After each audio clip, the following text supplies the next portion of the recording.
कहवा जनमले श्री राम त कहवा कन्हैया जमले कहवा कन्हैया जमले हो ए सखी हो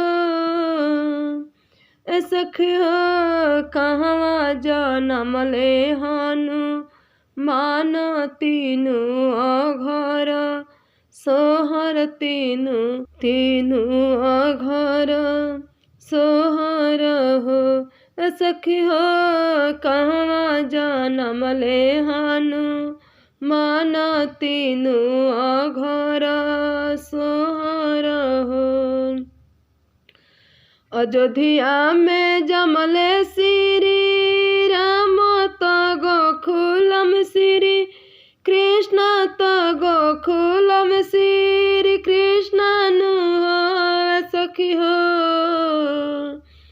ए सखी हो पर्वत जनमले हनुमान तीनू अघरवा सोहर तीनू अघरवा सोहर हो ए सखी हो पर्वत जनमले हनुमान तीनू अघरवा सोहर तीनू अघरवा सोहर हो।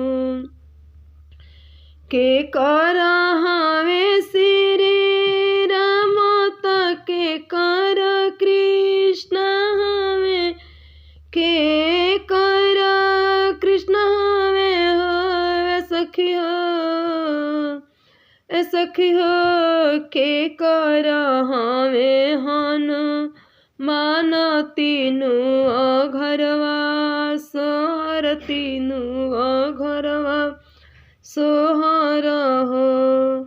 कौशल्या के हवे श्री राम त देवा के कृष्ण हवे देवा के कृष्ण हवे हो कि सखी हो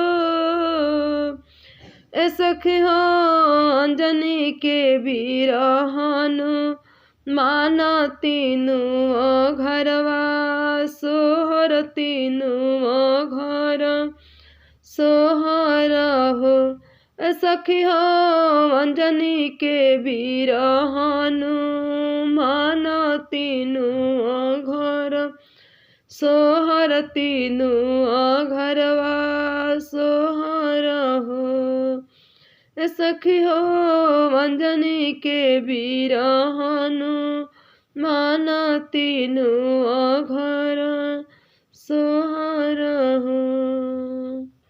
अगर हमारा वीडियो अच्छा लगी तो लोग एक लाइक जरूर करब जा। हर हर महादेव।